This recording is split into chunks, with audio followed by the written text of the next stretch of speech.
When Willow announced her engagement, I finally breathed a sigh of relief. The heiress was finally going to get married, and I could at last leave. But just as I was pulling my suitcase and about to go through security, she appeared in a wedding dress. Her eyes reddened, ordering me not to leave. She looked truly beautiful in that wedding dress, still as proud as a princess, just like when she was a child. Even when asking me to stay, she used the tone of a command, but I only gently moved away the hand she held onto mine. Heiress, it's time for me to go. Chapter 1. Willow was the heiress, the type born into a wealthy family. When I was very young, I already knew I had to please her. If it had been ancient times, she would have been the lady of the manor, and I the servant bound to her household. But in modern society, she could address me in a way that seemed equal, calling me the older brother who grew up with her. But truthfully, calling me brother was giving me too much credit. After all, I was just the son of her family's maid, and happened to be 1 year older. As for my mother, she was a woman of misfortune, trapped for years under my father's domestic violence.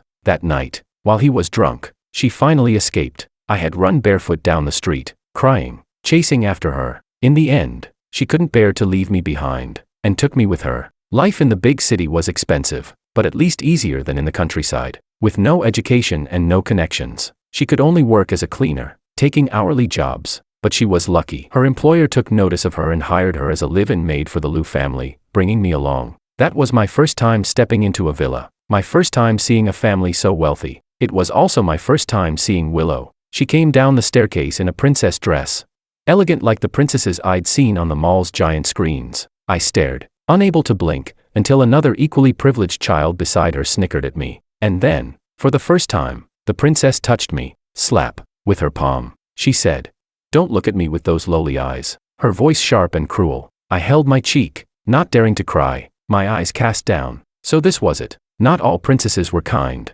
Chapter 2. I became Willow's lackey. In the words of her childhood friends, I was nothing more than a house-trained servant, though I was a year older than her. I entered school the same year as she did, for no other reason than that she demanded it. I didn't want to, but my mother was delighted, because this way, she didn't need to save for my tuition, and I could even attend the most expensive school in the city. From elementary to middle school to high school, everything was covered, and from the day she threw her school bag in my face, I never left her side again. She said, "Hold it." When we left the house, I carried her bag. She said, "Don't disturb my sleep." During class, I took notes for her. She said, "If the hot milk at the school gate isn't warm when it reaches me, you can stay in the bathroom with it." During breaks, I ran errands for her. She said, "If you dare tattle, you're dead." Her childhood girlfriends chimed in with laughter. "Hey, Willow, this lapdog of yours is pretty useful. Haha.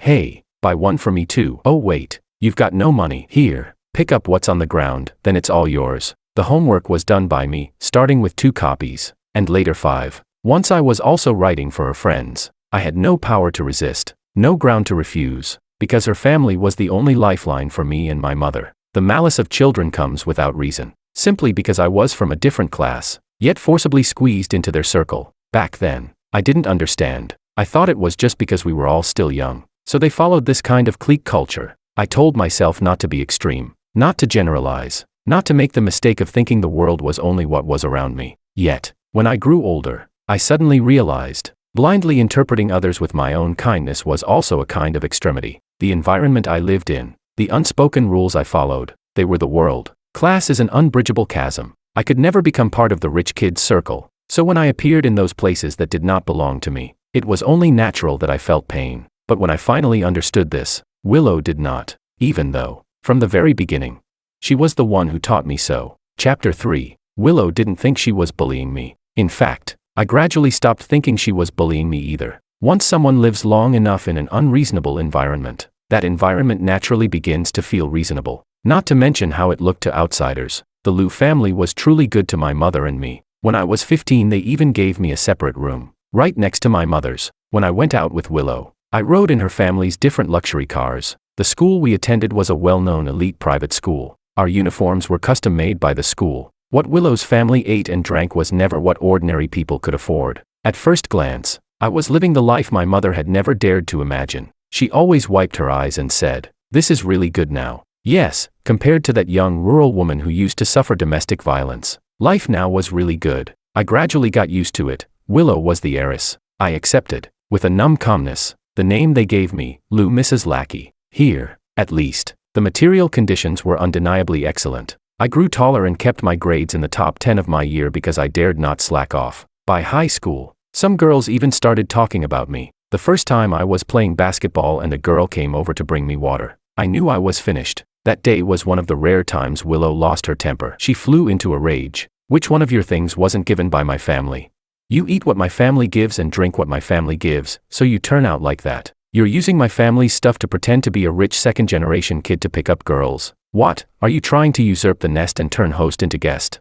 Lowly things are lowly. After all, no matter how much you're raised, an ingrate never gets tamed. You're a parasite, just like your mother. She shouted at me and I didn't even lift my head. I stood there holding her school bag and let her have her outburst. The heiress was undoubtedly elegant and beautiful, even when her mouth spat cruel words and she sounded like a shrew. Her bearing remained that proud, noble princess. But when she started insulting my mother, I looked up and stared at her without expression. Perhaps my behavior offended her. She stopped mid-curse as if suddenly uneasy. She pressed her lips together, a little guilty. But how could that be? Heiress Willow could never be guilty before anyone. She was always right, always above others, always able to keep me beneath her feet. Come to think of it, since the time in 4th grade when I pulled her out of the water, she hadn't stepped on me with her foot for a long time. This was the first, and only, time since then. She stepped on me, ordered her bodyguards to throw me into the basement, and had me locked up for 2 whole days. My mother didn't look for me. She was told I'd gone on a study tour, and she believed it.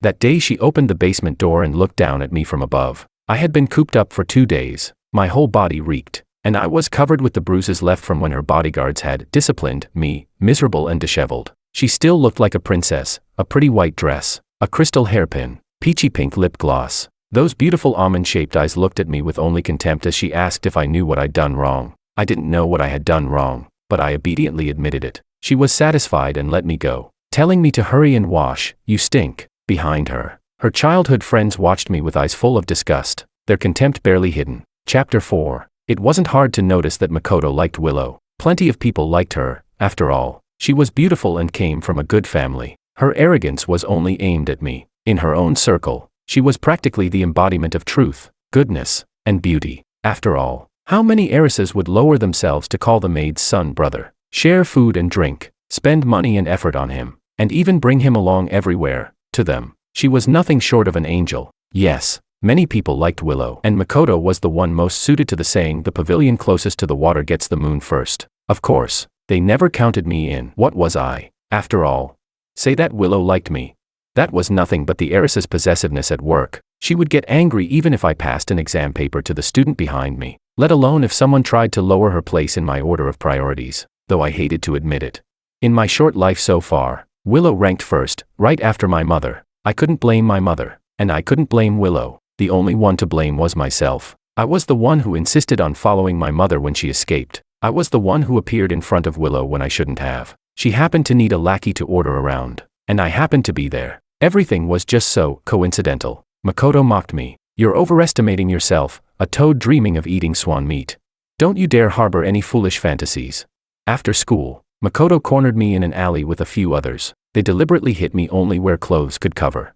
Careful not to leave obvious marks, afraid Willow might find out and cause trouble. Over the years, their treatment of me had evolved. Once, as an outsider in their circle, they bullied me for sport. But ever since I saved Willow from drowning in 4th grade, she forbade her friends from laying hands on me. Makoto, defiant, once slapped me. Willow then gave him the cold shoulder for a whole week, even threatening to break off their friendship. Seeing Willow meant it, Makoto panicked. He showered her with gifts, spoke countless apologies, and even slapped himself twice in front of me to atone. Only then did Willow forgive him. Since then, his hatred for me only grew, but he became smarter. He no longer hit me in front of Willow. Instead, he resorted to sneaky tricks behind her back. Maybe it was because of my stubborn refusal to yield.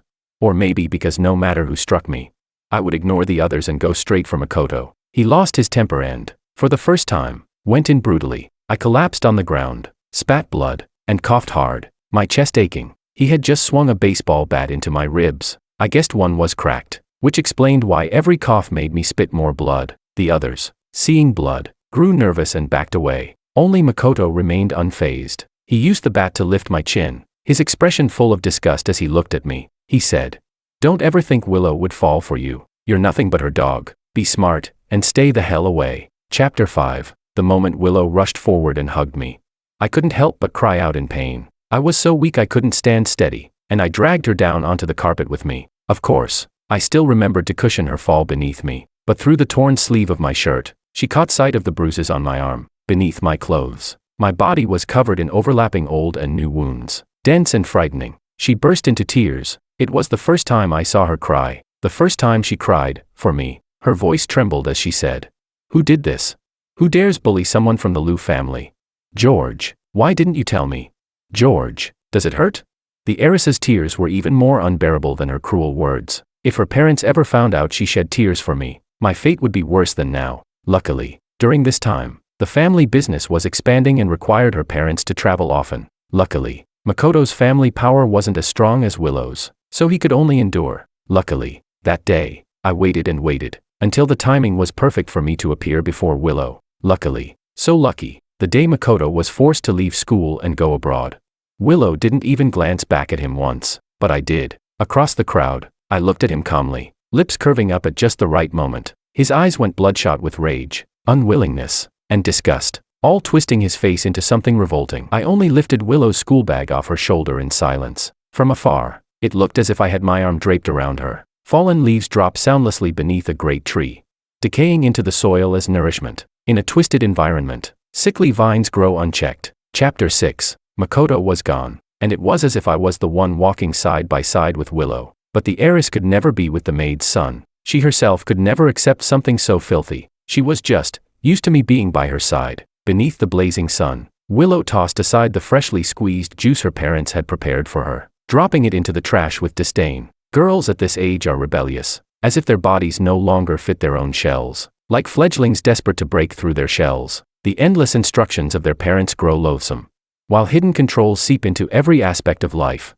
making them yearn to shatter the rules. So they begin testing boundaries in places out of their parents' sight, rebelling from the smallest and most trivial of things. I sat beside her, twisting open a bottle of cheap sparkling water. The moment I opened it, she snatched it away. With a haughty little hum, she said, "If I want to drink it, I'll drink it." She tipped her head back and gulped it down, her lips leaving a mark on the bottle's rim. Silently, I wiped the drops of water from the corner of her lips with my school uniform sleeve, as though I were handling something fragile. Willow lifted her chin and turned her head away indifferently, but through the veil of her hair, I caught sight of the faint blush at the tips of her ears. After school, a sudden storm hit. The driver was waiting at the school gate. I tilted the umbrella toward her and followed closely behind, half my body drenched in the downpour. Her shoes splashed water with each step on the flooded ground. I frowned, thinking that this pair of white shoes would probably be discarded again tonight. After all, the heiress hated dirty things most of all. But the very next second, a sweet fragrance drifted toward me.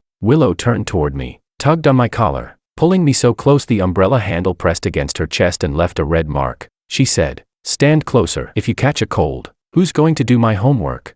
Through the raindrops spinning off the umbrella's edge, I secretly traced the hollow of her collarbone with my side gaze. Willow was beautiful, and her family was powerful. Many people liked her, and Willow knew this well. As if responding to everyone's expectations, she would sometimes show a hint of tenderness in return. Willow loved the feeling of being admired, being liked. So I had to like her too, chase her too. I couldn't be the exception. But unlike the others, I had stopped dreaming long ago. I no longer dreamed of my father's fists, nor did I dream of a bright future. I only knew clearly what I had to do to make Willow like me as well. It was selfish, calculated. I merely used my feelings for her. I knew this hazy, youthful affection wouldn't last long, because I could be the playmate she practiced house games with, the doting boyfriend she rehearsed with, the servant of a noble heiress, obeying her every command. But that was only a side note. It could never be the main theme of her life. I was not worthy of shaping Willow's future. So when Willow's father, who rarely spoke to me, appeared before me, I knew my time was up.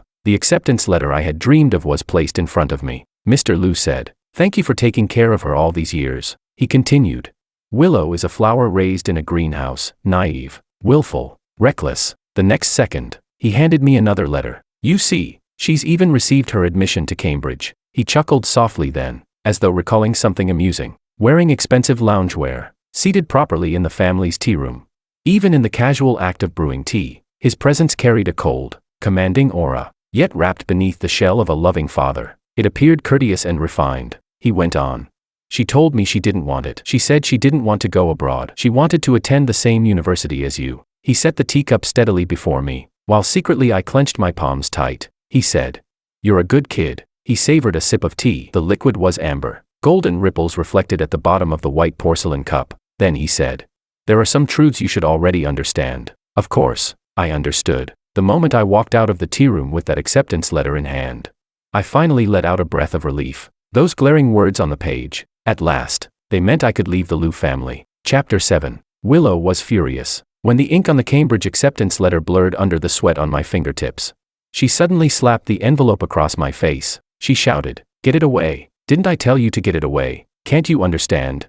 The parchment tore against my cheekbone, like the class divide between us that could never be crossed. I picked up the shredded pieces and said calmly, "The housekeeping lady said, the gilded paper should be recycled." She stepped on the back of my hand without mercy and said, "Garbage belongs in the trash." I remained silent. She was the one having a tantrum, yet she was also the one crying. I sighed and patted her head. "Study well," I told her. The next second she lunged like a projectile and buried herself in my arms. She hugged me tightly, choking on her words, "I hate you." Her breath fell against my chest, hot enough to scorch the beating thing inside me. She said, "Don't ever show up in front of me again." The air still carried the cloying scent of roses from her clothes. The door, however, had long since been pushed wide open. I picked up the gilded scraps the housekeeping lady had said to recycle. Even if it was trash, it had to be sorted properly. The day I packed up to go to university, my mother cried. She said she never imagined the day would really come. I wiped her tears with a tissue and told her things would get better. At university there was no Willow. There was none of her circle. I reclaimed my name, George. Work-study life was harder than before. I held 3 jobs, tutoring, a cafe, translation. Because of following Willow years ago, my English and French were decent enough. I didn't dare slack in my studies. Scholarship money each year helped a lot. Sometimes I was so tired I'd nearly doze off while showering. My roommates were good people. Each of them wanted to be everyone's dad, but they also did fatherly things, saving my seat, reporting for me, taking notes, and dragging me back into bed when I fell asleep standing up. At first it was unbearably hard. One night when I was out for a run and looked up at the stars, I thought of Willow for the first time in a long while. She always seemed to glitter like the sky, eternal, above me. Looking down, I could never reach her, yet she could shine on me. But I knew, this was not love. Chapter 8. The first year I returned to the Liu household, I saw Willow Liu again. After all, it was the Lunar New Year. She had taken leave to fly back from England. The whole Liu family was lively. This year their business had expanded yet again. Or rather, it was no longer just a company, but a full-fledged conglomerate. And with her came Makoto. Truly, it had been a long time since I'd seen him. But this time, I was looking down at him, only because I was standing on a stepladder, pasting Spring Festival couplets for the Liu family. Everyone in the Liu household, except Willow, placed great importance on Chinese traditions. After finishing the couplets, I glanced at my fingers, stained red by the ink. Looking down, I saw Willow, arm in arm with Makoto, right beneath me. Willow didn't look at me, but Makoto did. Those eyes, always filled with disgust, now glimmered with pride and mockery. I rubbed my stained fingers without responding. Only after they had gone inside did I climb down the ladder and return to my own room. I hadn't forgotten Willow's words. Don't ever show up in front of me again. Keeping promises was one of my few virtues. That night, after applying a medicated patch to ease my mother's back pain, I went back to my room. A familiar rose scent hung heavily in the air. Her soft body pressed against my back. I hadn't turned on the light, and neither had she. She wasn't even wearing shoes.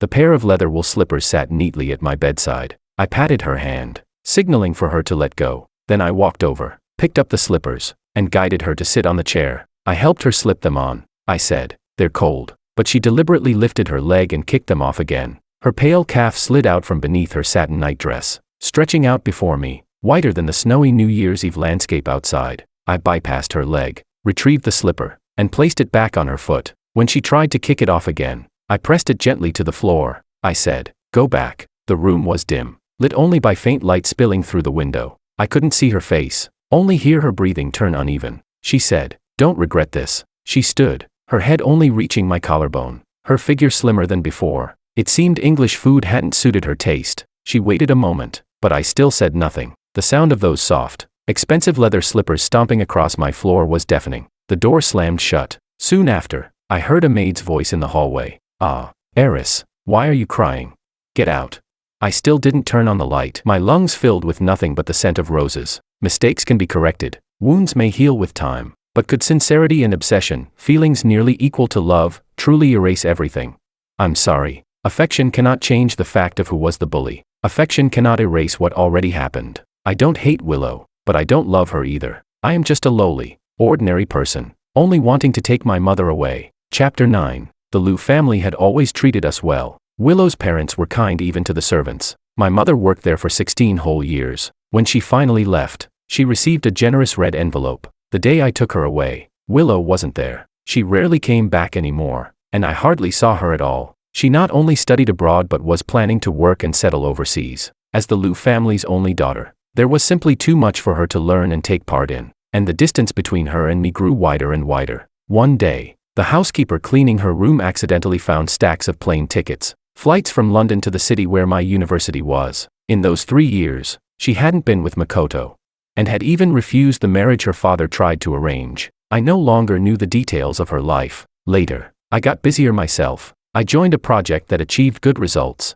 and my professor asked if I wanted to pursue graduate study directly. From that day on, I cut back on part-time jobs. Life became hectic. My mother followed me to this new city. At first, she often said she wasn't used to it, that she missed the Liu household, but eventually she made new friends, and her days became full of warmth and flavor. One late night, on a road littered with fallen plane tree leaves, I saw Willow again. She looked exhausted. Silver high heels glimmered coldly in the moonlight, just like the chill on her face, both cold and expensive. The smell of alcohol lingered on her, but her expression was blank. She leaned against a tree, watching the leaves fall. Her breath turned to white mist in the midnight air. The red headlights of a Ferrari cut through the fog, softening even the ivory trench coat she wore. She had turned from a bright, fiery red rose in the sun into a damp white rose in the mist. That night, my mother had gone on a sunset group tour with her friends. So Willow lay on my bed and slept through the night. The next morning, I cooked millet and yam porridge for her. She drank it silently and left without saying a word.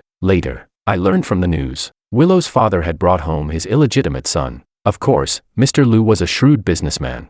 He calculated even the value of his children. If his daughter refused marriage alliances, then elevating his son was only natural. The Liu family's inheritance battle hit the headlines many times. Every time my mother saw it, her heart ached. She was, of course, on Willow and her mother's side. After all, she had watched Willow grow up. So when Willow finally became the heir of the Liu conglomerate, my mother cooked a feast that very night, and even invited Uncle Marco to celebrate together. I raised a glass to my blushing mother and Uncle Marco, then ate 2 full bowls of braised pork. It was a celebration for Willow, but when I returned to my room, I destroyed all the documents Willow had once asked me to prepare. On my screen, her messages remained. Lines and lines of our past exchanges. Only the last one stood out.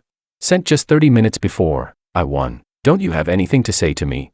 Her avatar showed her radiant, confident smile at a Swiss ski resort. Beautiful, proud, dazzling. I thought for a moment, then typed my reply. Congratulations, Heiress. Chapter 10. Graduate school was even busier than undergrad. My advisor treated me well, giving me far more opportunities than I had expected. I went from visiting home once a week to once a month. The last time I went home, my mother and Uncle Marco had registered their marriage. They were officially family. That night my mother cried heavily. She said she never imagined she could live this kind of life. She had said the very same words the day I got into college. I only patted her shoulder and told her, the future will be even better. But she didn't need my comfort anymore. Uncle Marco was by her side, flustered but earnest, making her laugh through tears. Life kept improving. For her, for Willow too. She was outstanding, always making headlines in the finance section. Beautiful, capable, the perfect public image of an heiress. She was busy. I was busy. Yet, sometimes, she appeared in the middle of the night.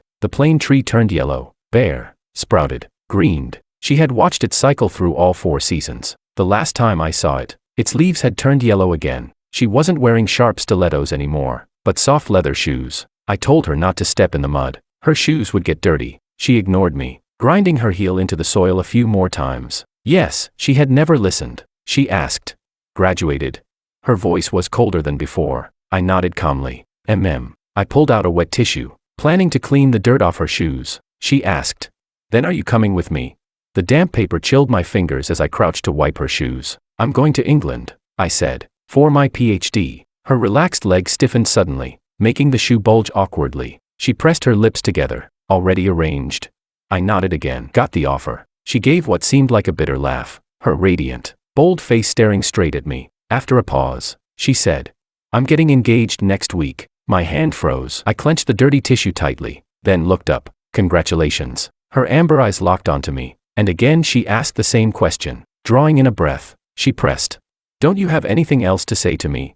I folded the wet tissue in half, thought for a moment, then said flatly, "I wish you happiness." That day, Willow lost her temper. For the first time since 4th grade, she slapped me. The mark on my face was obvious. My seniors laughed it off as if it were a joke, teasing lightly that I must have been punished by my wife the night before, as if being slapped by one's wife was some kind of blessing. Only one junior sister grew indignant, shouting that she should call the police. The headlines were full of the Lou Heiress's engagement to the heir of the Bai family in City C. That night, my mother cooked braised pork again to celebrate. I didn't go home. I didn't eat it. On the screen, they looked like a perfect match. By late August, I was pulling my suitcase toward airport security. The screen displayed Willow in her luxurious engagement dress. Beautiful. Its design almost like a wedding gown. She and her fiancé looked like a perfect couple. I thought, if I had the chance, I'd like to see it in person. She must look stunning. The next moment, my wish was granted without warning. She appeared before me in a wedding dress. Eyes reddened. "George, I order you, don't go." She was so beautiful in that gown, still as proud as the princess she had been in childhood. Even now, wanting me to stay, she used the voice of command, but I only pried her hand gently off mine. I wiped the tears from her carefully done makeup and handed her steadily to the bodyguards who had caught up. She bit her lip. "Don't you have anything to say to me?" "Fine, if you won't, I will." "George, I sighed, cutting her off. "Heiress Willow, it's time for me to go." That was the last time I ever saw her in real life. She was still as beautiful as a princess. The tears didn't mar her flawless makeup. Her high heels clicked as she walked away. Graceful and noble. In this lifetime, she would always be out of my reach. Chapter 11. I didn't return to my country. I stayed in England. When my mother and Uncle Marco came to visit me, she said with delight, "I never thought I'd have the chance to go abroad in my lifetime." I smiled and poured her a cup of tea. I had told her before, life would keep getting better. "Cookies are ready." Anna brought out a tray of freshly baked biscuits. The rich aroma and crisp taste left my mother and Uncle Marco full of praise. Anna was the junior who once shouted about calling the police. She never did, but she reported things to the school. She came to England to study abroad, and stayed. She even stayed by my side. We got married at the start of the year and settled in England. I never saw the heiress again, but the smart home brand often used in our house was founded by the Lou family. Sometimes I would catch glimpses of her in the news. She was formidable, making international headlines. Still bold, confident, and beautiful, yet even more captivating than before. 2 years after her engagement, she broke it off. Her new brand launched in City C. The Bai family expanded their market in the mainland. Even now, suitors surrounded her, but an heiress would always be the one choosing others, never the other way around. On my wedding day, an anonymous gift appeared at our table. When I opened it, I found a scarf. Its pattern was plain leaves, and it carried the lingering scent of roses. I never wore it. Anna put it away in our wardrobe. She knew of the heiress, through my stories and the things she had seen herself. But she understood well, those were stories of the past. The scarf remained in the closet ever since. Later, Willow even had Makoto apologize to me. Once, in her anger, she asked if I wanted her to apologize. But no, that wasn't what I needed. There's a saying, an apology is nothing more than a rehash of harm for the victim. A hypocritical phrase from the perpetrator, expecting forgiveness. In some sense, I gained far more benefits than the harm I endured. So I refused to cast myself as a victim. But that doesn't mean they weren't perpetrators. She once said, "I won't let them bully you again." But she forgot. She never had the right to let others bully me in the first place. I don't hate the heiress. I don't hate the Lou family. I don't hate Makoto. But I simply cannot love her. In the end, I love myself more, and the better life ahead.